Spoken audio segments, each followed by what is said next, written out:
Greetings, one and all. The following is a lecture by Rudolf Steiner. It was given on the 11th of November 1923. I'm reading it from the book Harmony of the Creative Word,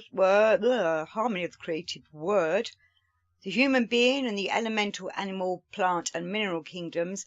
But I found the last lecture rather relevant because I've noticed myself there seems to be a lot of hate going on in the world, and he discusses that. And I was talking to a couple of friends the other day about how difficult it is to try and love people when they really annoy you. Though we must forgive them, for they know not what they do. And I myself try not to annoy other people. But it has been difficult coming up against people who have come out with some strange conspiracy theories and going down odd rabbit holes. I'm trying to avoid all that kind of thing at the moment and just waking up myself so I can see what's really going on. I think people were rather shocked that I wasn't listening to all the different ideas of what's going on. I think there's many agendas going on at once, which is why it's difficult to pinpoint what's actually happening. But what I'll do is, instead I'm going to read this lecture, which I think gives a lot of food for thought. It's lecture 12 in this series, and as I say, given on the 11th of November 1923. So Steiner says, once we realise that external nature is transformed inside the human organism, and this in so radical a way that the mineral, for example, must be lifted into the warmth ether, we will also know all that lives in man, in the human organism, is connected with the spiritual. If we follow the ideas that commonly arise in connection with the illustrations seen in conventional textbooks of anatomy and physiology, and imagine man to be a solid body that takes into itself the products of external nature, and that these remain almost unchanged in the human body, then we will always suffer from the lack of a necessary bridge spanning between what exists in man as part of the physical world and the world with which he is connected through his essential soul nature. At first we shall be unable to find any connection between the skeletal and muscular systems, which we imagine to be solid physical substance, and for instance the moral world order. It will be said that the one is simply physical nature and that the other is something radically different from physical nature. But when we are clear about the fact that all forms of substantiality are present in man, and that everything must go through a stage where it is more volatile than muscles and bones are, we shall come to realise that this more volatile and etheric substance can enter into connection with the impulses of the moral world order. This is the point of departure for our present considerations, and for then tracing the connection between man and the higher realms of the spiritual in the cosmos, the beings whom we have called the beings of the higher hierarchies. In the earlier lectures we took our starting point more from the world of nature. Today, however, let us take our start from the spiritual and moral impulses that are active in the human realm. In modern civilization, terms such as spiritual and moral have more or less become routine, conventional ideas. The pure, original feeling for the moral and spiritual element in human nature has increasingly been lost. The whole approach to education in modern civilization needs man to ask, what is customary? What has convention ordained? What is the code? What is the law? And so on. Less account is taken of what comes forth as impulses and is rooted in the part of man which is often relegated in a vague way to conscience. This inner directing of oneself, this determining of one's own goals, is something that has increasingly been lost in modern civilization. Hence the spiritual and moral has finally become little more than convention and tradition. Earlier world conceptions, particularly those which were sustained by instinctive clairvoyance, brought forth moral impulses from man's inner nature. Moral impulses still exist, but today they have become tradition. And we need to realise the extent to which this is true. Of course, nothing whatever is implied here against traditional morality, but only think of the Ten Commandments and how old they are. They are taught as commands recorded in ancient times. Is it to be expected today that something might spring forth from the primary, elemental sources of human nature, which could be compared to what once arose as the Decalogue, the Ten Commandments? From what sources does the moral and spiritual arise, which binds people together in a social way, which knits the threads uniting person to person? There is only one true source of the moral and spiritual in mankind, and this is what we may call mutual understanding and a love for humanity that is based on this human understanding. Wheresoever we may look for the source of moral and spiritual impulses in mankind, in so far as these play a role in social life, it will invariably turn out that such impulses have sprung forth in their pure form from human understanding and human love. These are the actual driving force for moral and spiritual impulses in the social sphere. And, fundamentally speaking, insofar as he is a spiritual being, man lives from one thing only when he is with other human beings, from developing human love and understanding.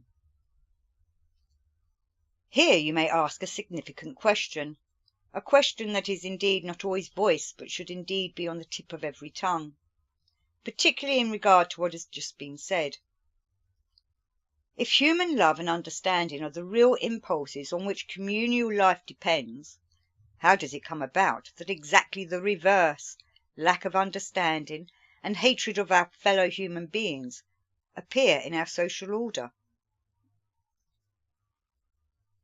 This is a question with which initiates, more than anyone else, have always concerned themselves. In every age in which initiation science arose as an impulse, this very question was regarded as one of their most vital concerns. When this initiation science was still a primal impulse, however, it possessed certain means of finding the solution to the problem. But if one looks at conventional science today, one is forced to ask, as the God-created soul is naturally predisposed to human understanding and human love, why are these qualities not active as a matter of course in the social order? Whence come human hatred and lack of human understanding? Now, if we are unable to look for them in the realm of soul and spirit, it follows that we must look for them in the physical realm. Yes, but in modern conventional science, the answer as to what the physical bodily nature of man is tends to be blood, nerves, muscles, bones. No matter how long one studies a bone, if one only does so with the eye of present-day science, one will never be able to say this bone is what leads man astray into hatred. And to whatever degree one is able to investigate the blood according to the principles by which it is investigated today, one will never be able to say, this blood is what leads man astray into lack of human understanding. In times when initiation science was a primal impulse, matters were certainly quite different.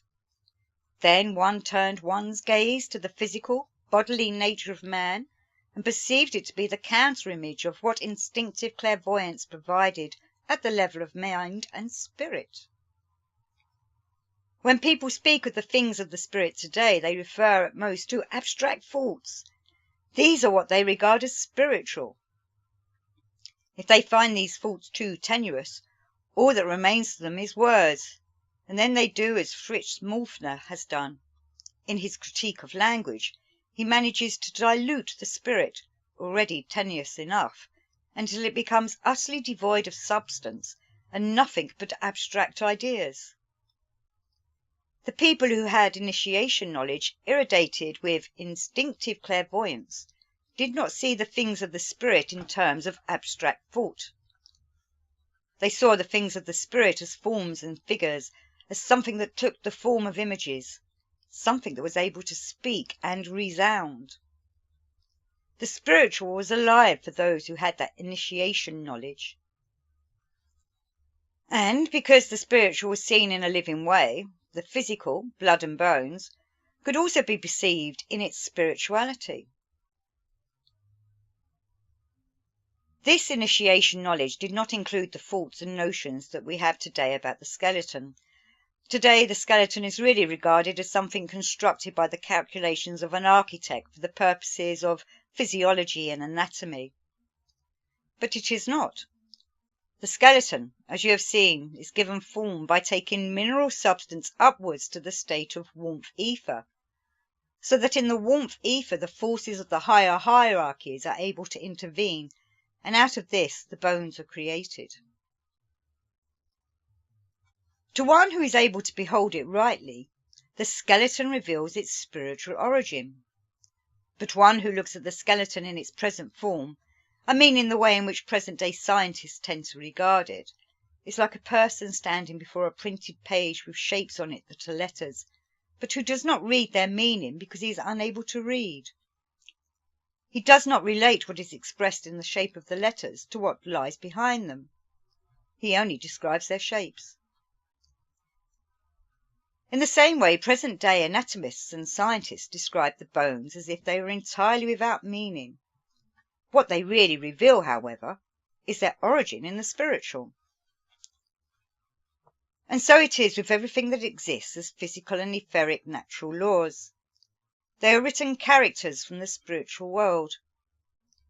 And we only understand these things rightly when we can comprehend them as written characters proceeding from spiritual worlds. Now, when we are able to regard the human organism in this way, we become aware of something which belongs to the domain of which the true initiates of all epochs have said. In crossing the threshold into the spiritual world, the first thing one becomes aware of is something terrible, something which at first is by no means easy to bear. Most people wish to take pleasure in what seems to them worthy of attainment.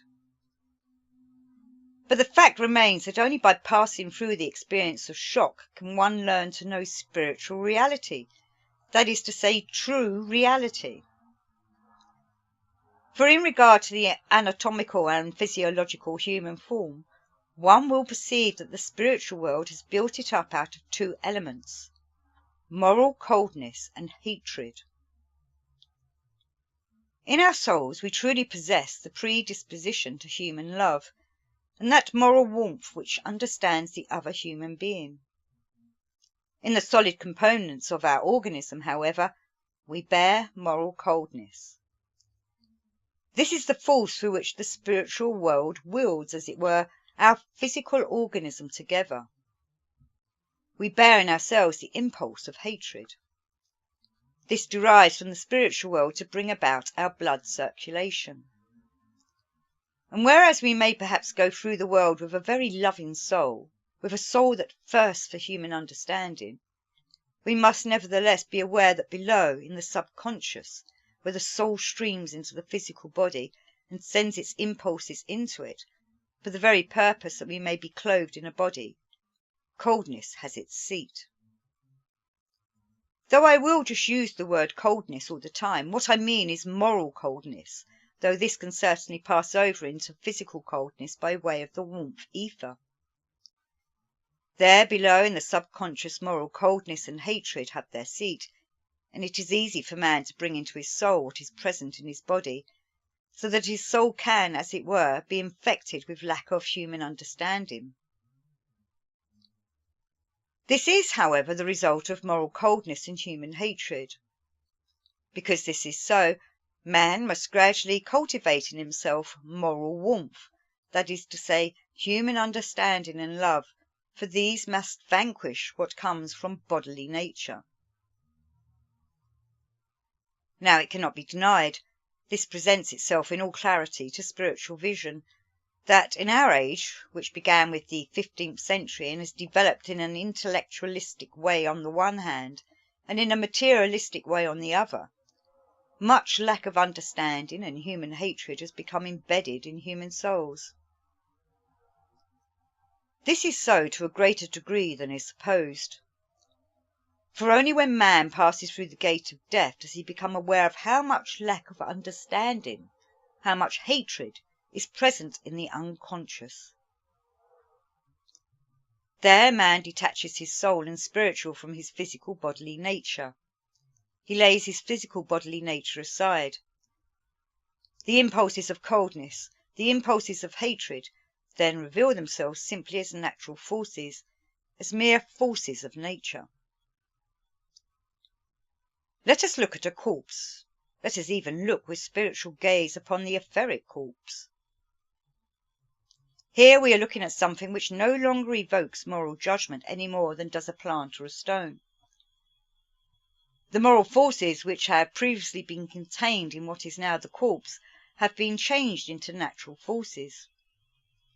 During his lifetime, however, the human being absorbed a great deal from them. This he takes with him through the gate of death.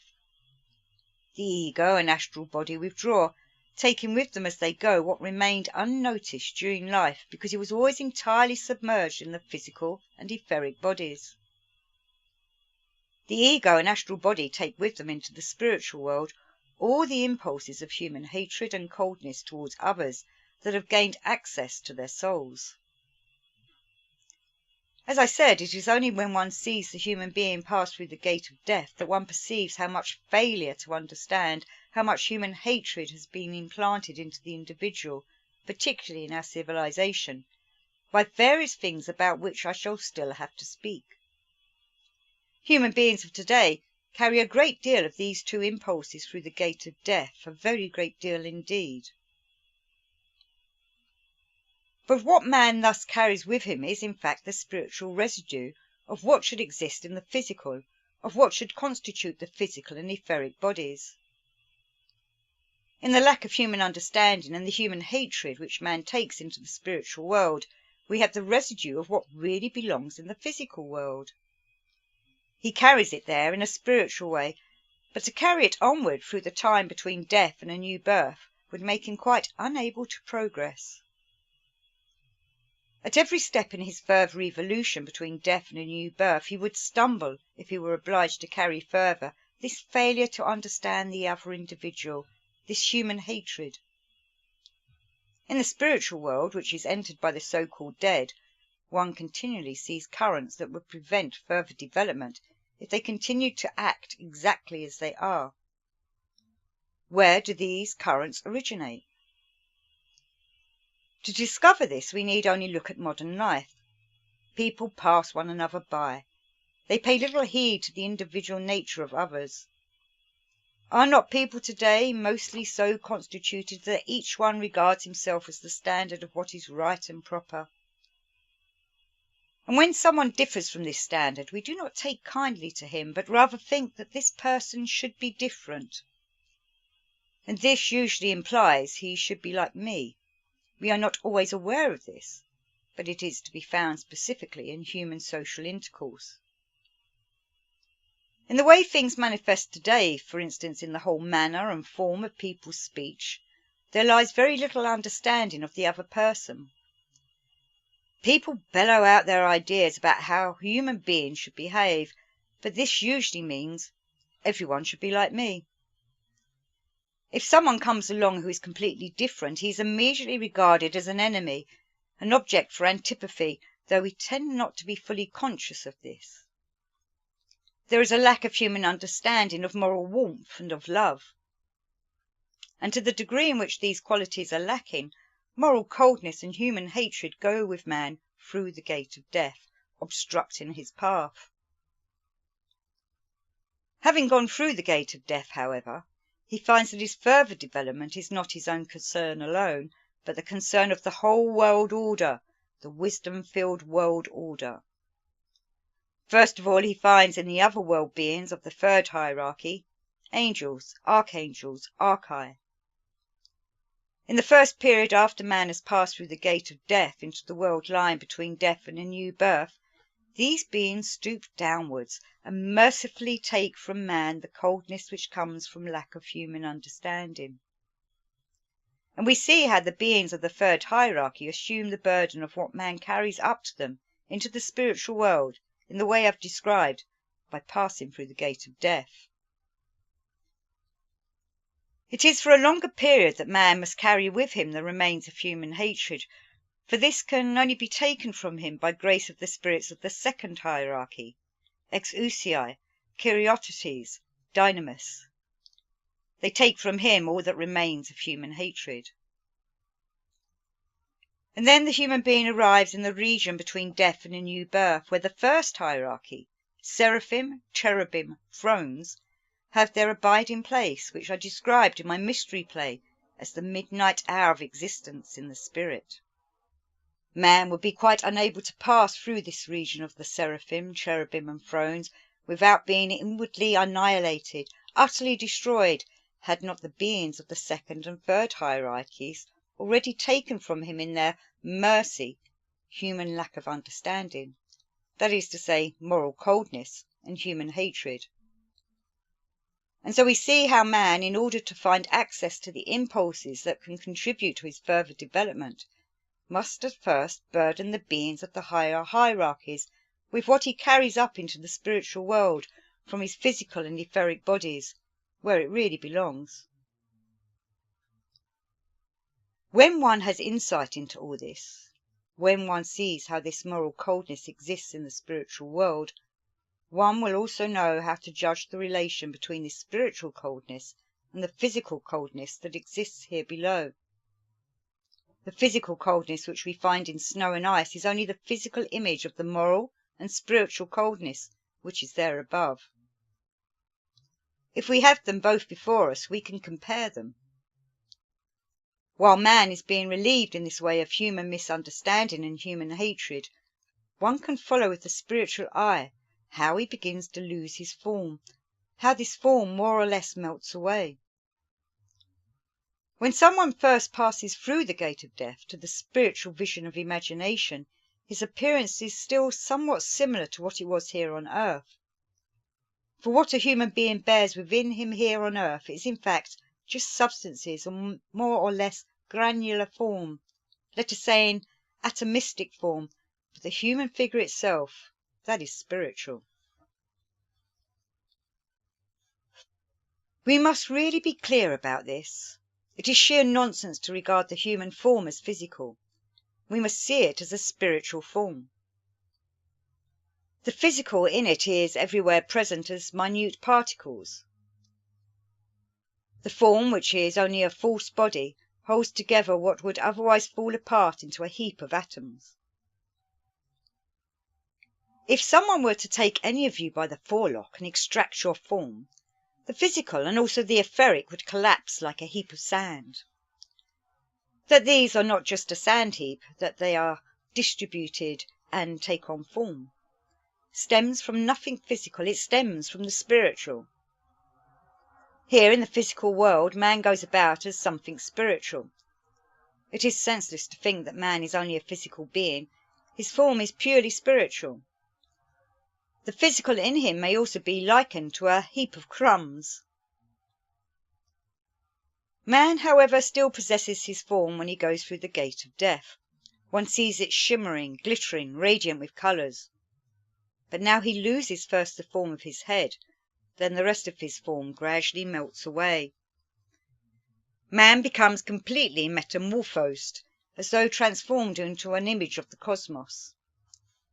This occurs during the time between death and a new birth, when he comes into the region of the seraphim, cherubim, and thrones.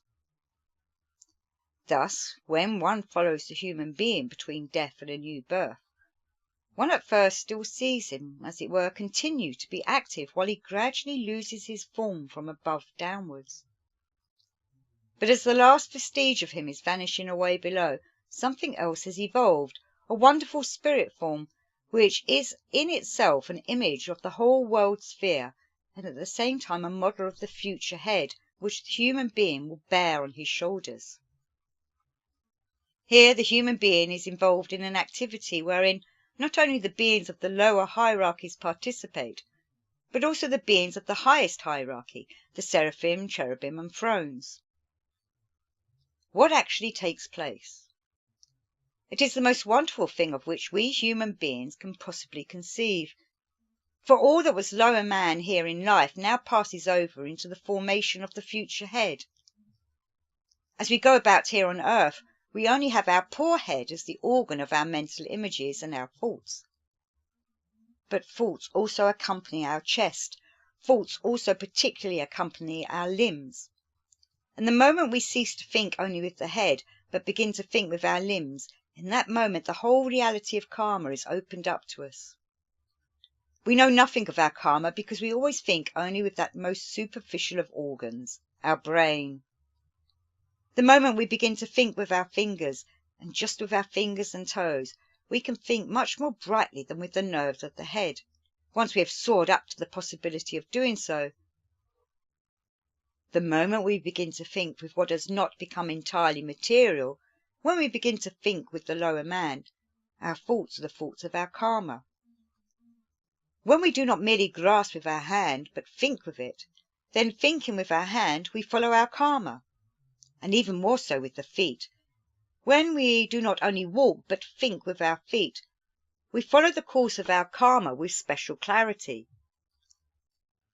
That man is such a dullard on earth, excuse me, but no other word occurs to me, comes from the fact that all his thinking is enclosed in the region of his head. But man can think with his entire being. Whenever we think with our entire being, then for our middle region, a whole cosmology, a marvellous cosmic wisdom, becomes our own. And for the lower region and the limb system especially, karma becomes our own. We already do a good deal just by looking at the way a person walks, not in a dull way, but marking the beauty of his step and what is characteristic in it, or when we allow his hands to make an impression upon us, so that we interpret these hands and think that in every movement of the fingers there lie wonderful revelation of man's inner nature. Yet that is only the least part of what moves as man walks, or takes hold of something with his hand, or just moves his fingers.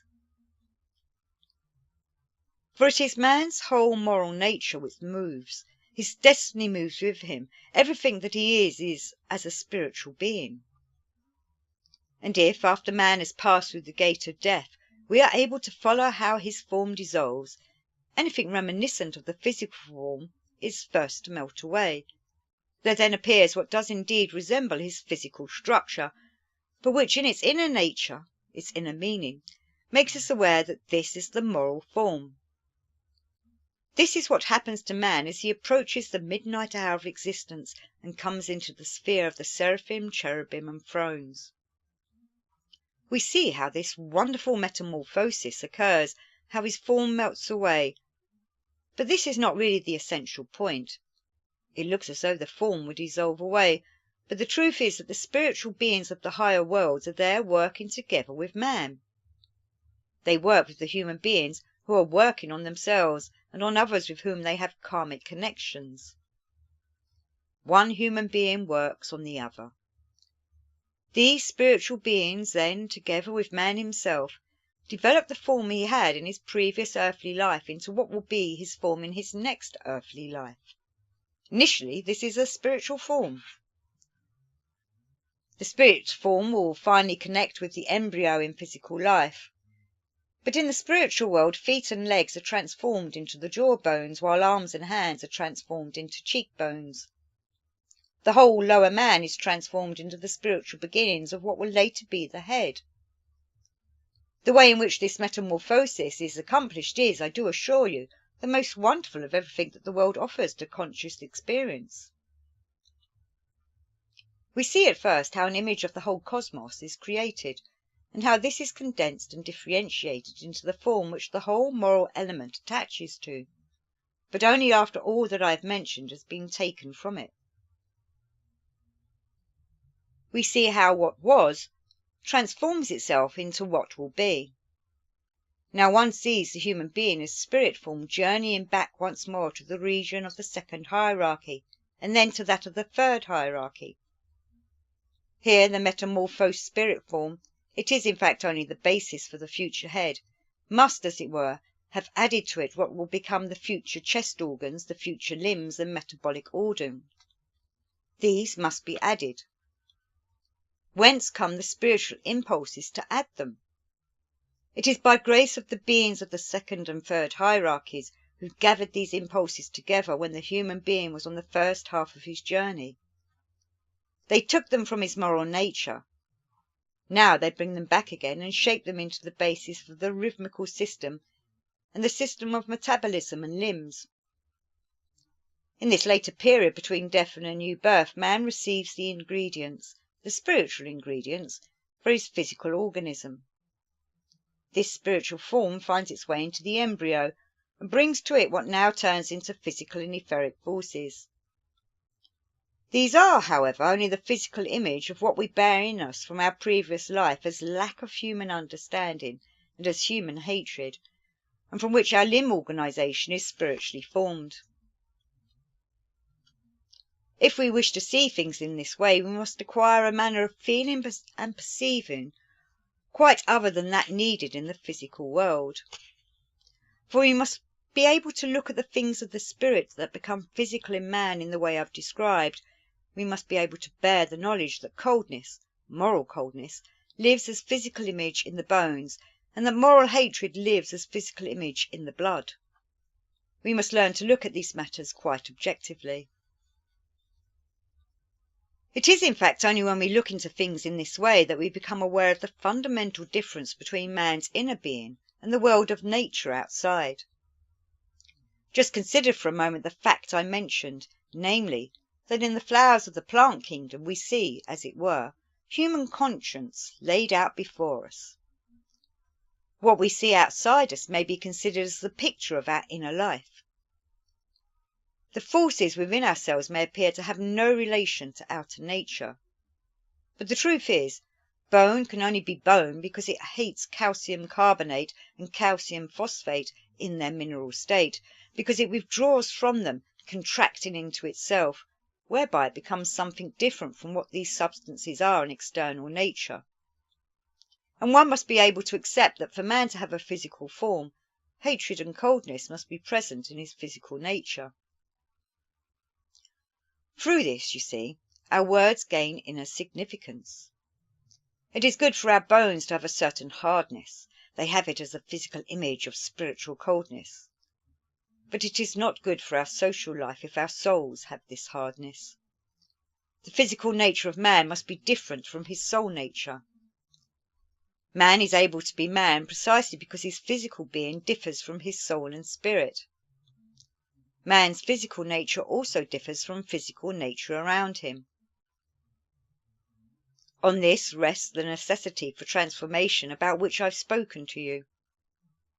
All this forms an important supplement to what I once said in the course on cosmology, philosophy and religion about man's connection with the hierarchies. It could only be added, however, on such initial considerations as those in our present lectures. For spiritual vision gives insight alike into what the separate members of the mineral, animal and plant kingdoms really are here on earth, and into the work of the hierarchies, work that continues from age to age, as do also the processes that occur in the physical world and the works of man. When man's life between death and a new birth, his life in the spiritual world, is beheld in this way, one can describe his experiences in that world in just as much detail as his biography here on earth.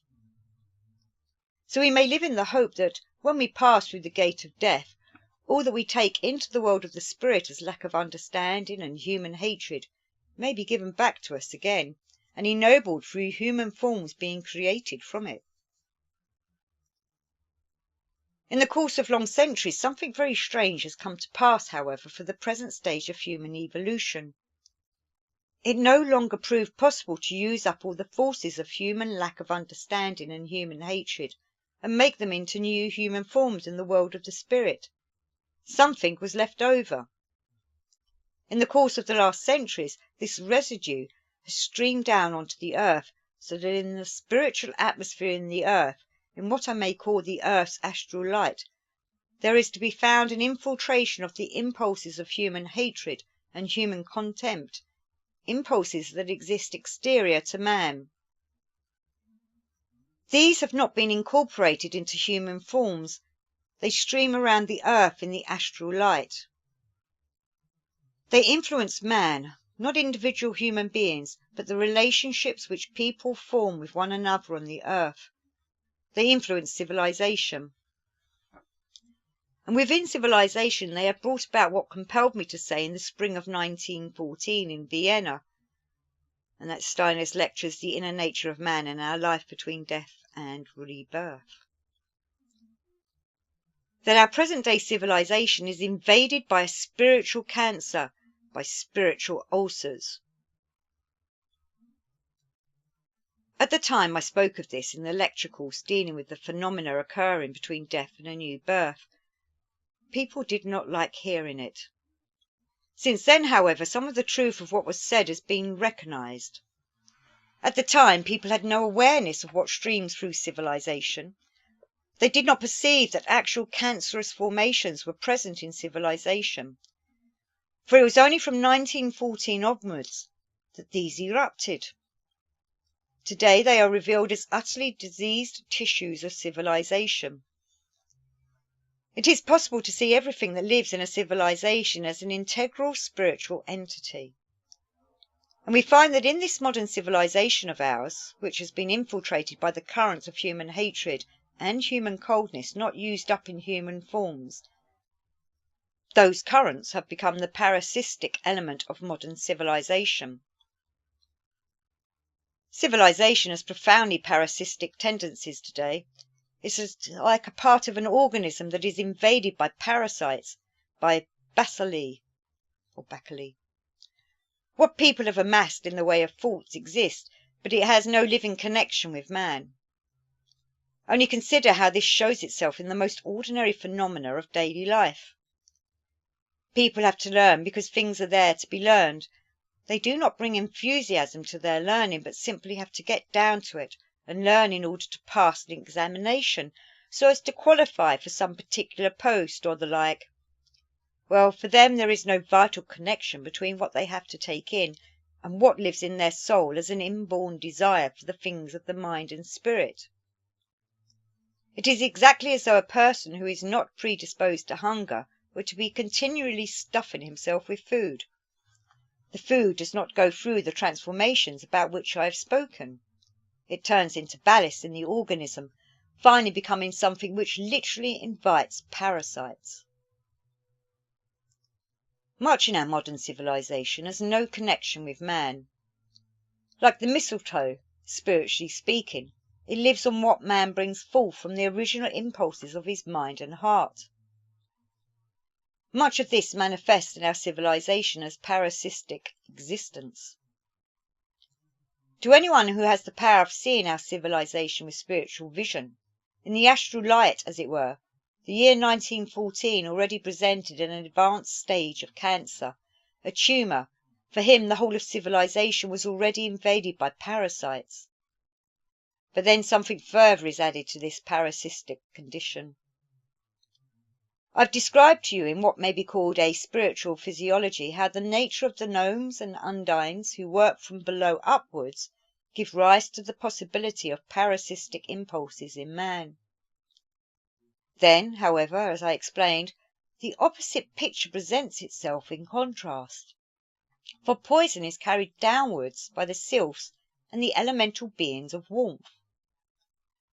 And so in a civilization like ours, which bears a parasitic character, what comes down from above, spiritual truth, though not poison in itself, is transformed into poison in man, so that our civilization rejects it in fear and invents all kinds of reasons for this rejection.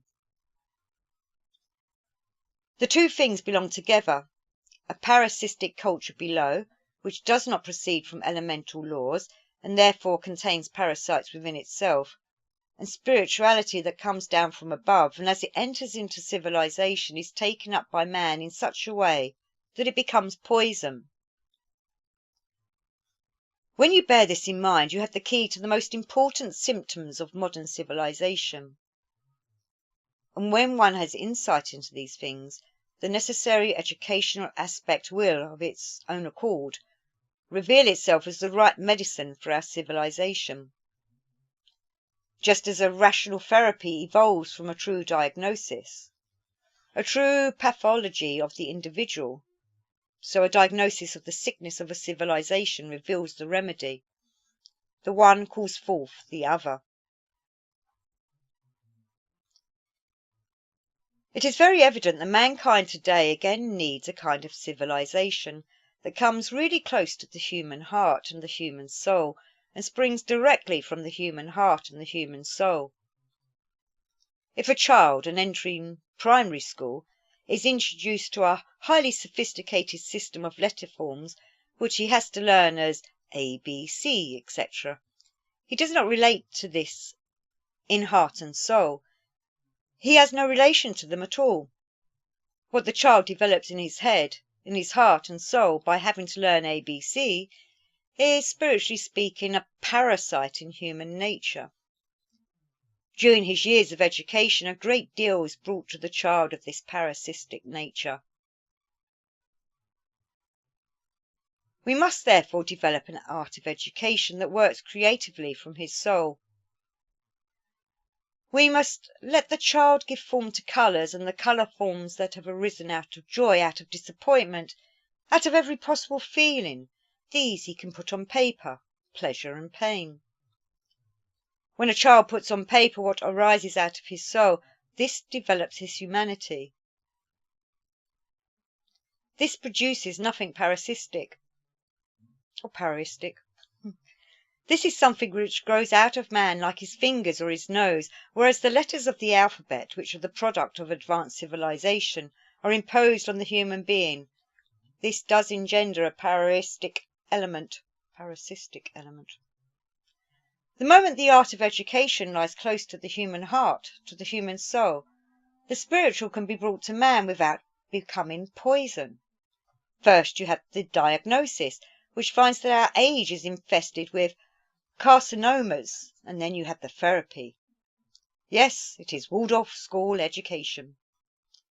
Waldorf school education is founded upon nothing other than this, my dear friends. Here the thinking about the cultural sphere is the same as that applied in the field of medicine. This is the specific application of what I spoke about a few days ago, namely, that the being of man progresses to the development of the spiritual form from below upwards, from nutrition through healing, and that one must regard education as medicine transposed into the realm of mind and spirit. This strikes us with particular clarity when we wish to find a therapy for civilization, for we can only conceive this therapy as being Waldorf school education. You will readily be able to imagine the feelings of one who not only has insight into this situation, but who is also trying to develop Waldorf school education in a practical way, when he sees the general effect of this carcinoma of civilization giving rise to conditions in Central Europe that may seriously endanger this Waldorf school education, or even make it altogether impossible. We should not reject such thoughts as these, but rather make them the impulse within ourselves to work together wherever we still can in the therapy of our civilization. During my Helsinki lecture course in 1913, The Occult Significance of the Bhagavad Gita, I expressed from a certain perspective of spiritual knowledge a view about the inferior nature of Woodrow Wilson, who then became a veritable object of veneration for much of civilized mankind, and in respect of whom people are only now, because to do otherwise is impossible, gaining some measure of perception. As things went then, so have things also gone in regard to the carcinoma of civilization about which I spoke in Vienna. Well, that is how these things went. Today the same holds true for the things that apply in our time. People are asleep. It is time, however, that we woke up. And anthroposophy bears within it all the impulses for a real awakening of civilization and culture, for man's true cultural awakening. This is what I wish to say to you in the last of these lectures. And those were the words of Rudolf Steiner from his Harmony of the Creative Word series. And I think that was a very powerful lecture and relates a lot to today and why people are struggling with finding the love and seeming to keep falling into the path of hatred, because he's saying that there's this residue of it coming down from the spiritual realms into our air, into our realm, and that needs to be transformed. So with that, I ask you all to go with love and peace, and wish you well. Until next time, thank you for listening.